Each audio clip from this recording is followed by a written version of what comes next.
ఆకాశవాణి ప్రాంతీయ వార్తలు చదువుతున్నది మొక్కపాటి లక్ష్మీనాగమాధురి. ముఖ్యాంశాలు: తాము అధికారంలోకి వచ్చిన తర్వాత ప్రపంచ ఆర్థిక వ్యవస్థలో 11వ స్థానంలో ఉన్న దేశాన్ని 5వ స్థానానికి తీసుకొచ్చామని ప్రధానమంత్రి నరేంద్ర మోదీ పేర్కొన్నారు.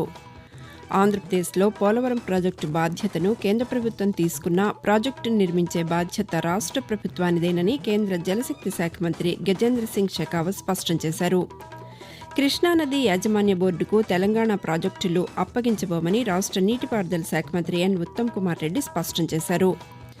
రైతులకు మరింత ఆర్థిక చేయూతనిచ్చేందుకు బ్యాంకర్లు ఉదారంగా ముందుకు రావాలని ఆంధ్రప్రదేశ్ వ్యవసాయ శాఖ మంత్రి కాకాణి గోవర్ధన్ రెడ్డి కోరారు. స్వాతంత్ర్య సమరయోధులు సరిహద్దు గాంధీగా పేరుగాంచిన భారతరత్న ఖాన్ అబ్దుల్ గఫార్ ఖాన్ జయంతి ఈరోజు.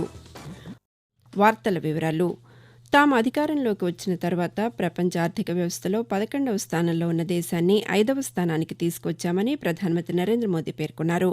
రాష్టపతి ప్రసంగానికి ధన్యవాదాలు తెలిపే తీర్మానంపై చర్చ సందర్భంగా ప్రధానమంత్రి నిన్న లోక్సభలో మాట్లాడుతూ మంచి విపక్షం ఉండాల్సిన అవసరం ఎంతో ఉందని, ఆ పాత్ర పోషించడంలో కూడా కాంగ్రెస్ విఫలమైందని వ్యాఖ్యానించారు. వచ్చే ఎన్నికల్లో ఎన్డీఏ కూటమికి 400 సీట్లు తప్పక వస్తాయని, 1000 ఏళ్లు గుర్తుండేలా 3వ విడత పాలన సాగిస్తామని వెల్లడించారు. దేశంలో యువతకు ఉపాధి అవకాశాలు కూడా తమ ప్రభుత్వం ఏర్పాటైన తర్వాతే ఎక్కువయ్యాయని ప్రధానమంత్రి పేర్కొంటూ, विपक्ष ने जो संकल्प लिया है, उनके भाषण के एक एक बात से मेरा और देश का विश्वास पक्का हो गया है। अब हमारी सरकार का तीसरा कार्यकाल भी बहुत दूर नहीं है, 100-125 दिन बाकी है। पूरा देश कह रहा है अब की बार, लेकिन मैं देख रहा हूँ देश का मिजाज एनडीए को तो 400 पार कर पाई के रहेगा। देश को अगले 1000 वर्षों तक समृद्ध और सिद्धि के शिखर पर देखना चाहिए। तीसरा कार्यकाल अगले 1000 वर्षों के लिए एक मजबूत नींव रखने का कार्यकाल है। అందరికీ అందుబాటులో చౌకగా ఉండే విధంగా వైద్యాన్ని అందించడమే కేంద్ర ప్రభుత్వ లక్ష్యమని కేంద్ర ఆరోగ్య కుటుంబ సంక్షేమ శాఖ మంత్రి డాక్టర్ మన్సుఖ్ మాండవీయ పేర్కొన్నారు. ఆంధ్రప్రదేశ్లోని మచిలీపట్నం, జమ్మూ కాశ్మీర్లలో దృశ్య మాధ్యమం ద్వారా 4 నర్సింగ్ కళాశాలలకు ఆయన నిన్న శంకుస్థాపన చేశారు. ఈ సందర్భంగా కేంద్ర మంత్రి మాట్లాడుతూ భారతీయ నర్సుల సేవలకు విదేశాల్లో గణనీయమైన గుర్తింపు ఉన్నందున దేశంలో నర్సింగ్ విద్యను ప్రపంచ ప్రమాణాలతో సమానంగా తీసుకురావడం చాలా ముఖ్యమని అన్నారు. దేశవ్యాప్తంగా 157 నర్సింగ్ కళాశాలలు నిర్మిస్తున్నట్లు తెలిపారు. దేశంలో డెంటల్, నర్సింగ్ కళాశాలల సంఖ్యను పెంచేందుకు కేంద్ర ప్రభుత్వం కట్టుబడి ఉందని మన్సుఖ్ మాండవీయ స్పష్టం చేశారు. ఆంధ్రప్రదేశ్లో పోలవరం ప్రాజెక్టు బాధ్యతను కేంద్ర ప్రభుత్వం తీసుకున్నా ప్రాజెక్టును నిర్మించే బాధ్యత రాష్ట్ర ప్రభుత్వానిదేనని కేంద్ర జలశక్తి శాఖ మంత్రి గజేంద్ర సింగ్ షెకావత్ స్పష్టం చేశారు. తొలుత రాష్ట్ర ప్రభుత్వం ఖర్చు చేసి బిల్లులు సమర్పిస్తే వాటిని చెల్లిస్తామని ఆయన వెల్లడించారు.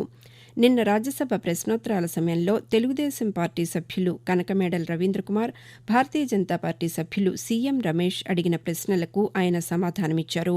పోలవరం ప్రాజెక్టుకు 2020-21లో 2234 కోట్ల రూపాయలు, 2021-22లో 711 కోట్ల రూపాయలు, 2022-23లో 1671 కోట్ల రూపాయలు విడుదల చేశామని తెలిపారు. ఈ ఆర్థిక సంవత్సరంలో ఇప్పటివరకు 737 కోట్ల రూపాయలు ఇచ్చామని కేంద్ర మంత్రి వివరించారు. ప్రభుత్వ ఉద్యోగాల పరీక్షల్లో అవకతవకలను అడ్డుకునేందుకు public examinations prevention of unfair means బిల్లును కేంద్ర శాస్త్ర సాంకేతిక శాఖ సహాయ మంత్రి జితేంద్ర సింగ్ నిన్న లోక్సభలో ప్రవేశపెట్టారు. దీని ప్రకారం నిందితులకు గరిష్టంగా 10 ఏళ్ల జైలు శిక్ష, ₹1 వరకు అపరాధ రుసుము విధించనుంది. ఇటీవల కొన్ని రాష్ట్రాల్లో పేపర్ లీకేజీలతో పోటీ పరీక్షలు వాయిదా పడిన నేపథ్యంలో కేంద్ర ప్రభుత్వం ఈ బిల్లును ప్రవేశపెట్టినట్లు కేంద్ర మంత్రి తెలిపారు. కాంగ్రెస్ సీనియర్ నేత సోనియాగాంధీతో తెలంగాణ ముఖ్యమంత్రి ఏ. రేవంత్ రెడ్డి, ఉప ముఖ్యమంత్రి భట్టి విక్రమార్క నిన్న ఢిల్లీలో సమావేశమయ్యారు. సమావేశం అనంతరం భట్టి విక్రమార్క పాతికేయులతో మాట్లాడుతూ త్వరలోనే రాష్ట్రంలో ₹500కే గ్యాస్ సిలిండర్, 200 యూనిట్ల ఉచిత విద్యుత్ హామీలను అమలు చేయబోతున్నట్లు తెలిపినట్లు పేర్కొన్నారు. ఇప్పటికే రాజీవ్, ఆరోగ్యశ్రీ, మహిళలకు ఉచిత బస్సు ప్రయాణం హామీలు అమలవుతున్నాయని వివరించినట్లుగా తెలిపారు. లోక్సభ ఎన్నికల్లో రాష్ట్రం నుంచే పోటీ చేయాలని సోనియాగాంధీని కోరినట్లు ఆయన వెల్లడించారు. కేంద్ర ప్రభుత్వం రాయితీ ధరకు అందిస్తున్న భారత్ బియ్యం విక్రయాలు ఈ రోజు నుంచి ప్రారంభం కానున్నాయి. భారత్ రైస్ పేరుతో కిలో ₹29 చొప్పున 5-10 కిలోల సంచుల్లో ఇవి లభిస్తాయి. కేంద్ర ఆహార శాఖ మంత్రి పీయూష్ గోయల్ ఢిల్లీలోని కర్తవ్య పథ్లో విక్రయాలను ప్రారంభిస్తారని కేంద్ర ప్రభుత్వం పేర్కొంది. ఆకాశవాణి ప్రాంతీయ వార్తలు వింటున్నారు. కృష్ణానది యాజమాన్య బోర్డు కేఆర్ఎంబీకి తెలంగాణ ప్రాజెక్టులు అప్పగించబోమని రాష్ట్ర నీటిపారుదల శాఖ మంత్రి ఎన్ ఉత్తమ్ కుమార్ రెడ్డి స్పష్టం చేశారు. ఆయన నిన్న హైదరాబాద్లో పాతికేయులతో మాట్లాడుతూ రాష్ట్ర రైతాంగానికి భారతీయ రాష్ట్ర సమితి ప్రభుత్వం తీవ్ర అన్యాయం చేసిందని అన్నారు. తెలంగాణకు రావాల్సిన కృష్ణా జలాలను ఆంధ్రప్రదేశ్కు తీసుకువెళ్తుంటే గత ప్రభుత్వ ముఖ్యమంత్రి కె చంద్రశేఖరరావు సహకరించారని, పాలమూరు ప్రాజెక్టు అంచనాలను పెంచుతూ పోయారని ఆరోపించారు. 27,000 కోట్ల రూపాయల వ్యయంతో పాలమూరు ప్రాజెక్టు నిర్మించినా 1 ఎకరాకు నీరివ్వలేదని మంత్రి పేర్కొన్నారు. రైతులకు మరింత ఆర్థిక చేయూతనిచ్చేందుకు బ్యాంకర్లు ఉదారంగా ముందుకు రావాలని ఆంధ్రప్రదేశ్ వ్యవసాయ శాఖ మంత్రి కాకాణి గోవర్ధన్ రెడ్డి కోరారు. గుంటూరు జిల్లా వెలగపూడిలోని రాష్ట్ర సచివాలయంలో నిన్న జాతీయ వ్యవసాయ గ్రామీణాభివృద్ది బ్యాంక్ నాబార్డ్ క్రెడిట్ సదస్సు జరిగింది. రాష్ట్రంలో వచ్చే ఆర్థిక సంవత్సరంలో ప్రాధాన్య రంగాలకు 3,55,000 కోట్ల రూపాయల రుణ సౌకర్యం కల్పించాల్సి ఉంటుందని నాబార్డ్ అంచనా వేసింది. ఈ సందర్భంగా స్టేట్ ఫోకస్ పేపర్ను విడుదల చేసిన అనంతరం మంత్రి మాట్లాడుతూ 5 ఏళ్లలో ఎన్నో విప్లవాత్మక సంస్కరణలు తీసుకువచ్చామని తెలిపారు. గ్రామీణాభివృద్ది రంగం బలోపేతం కోసం రాష్ట్ర ప్రభుత్వం చేపట్టిన కార్యక్రమాలకు అన్ని విధాలుగా చేయూతనిచ్చిన నాబార్డ్ను ఆయన అభినందించారు. కేంద్ర ప్రభుత్వం అమలు చేస్తున్న సంక్షేమ పథకాలపై ప్రజలకు అవగాహన కల్పించే వికసిత్ భారత్ సంకల్పయాత్ర ఆంధ్రప్రదేశ్లో విజయవంతంగా కొనసాగుతోంది. పశ్చిమ గోదావరి జిల్లాలోని పురపాలక సంఘాల్లో ఈ యాత్ర విజయవంతంగా కొనసాగుతోంది.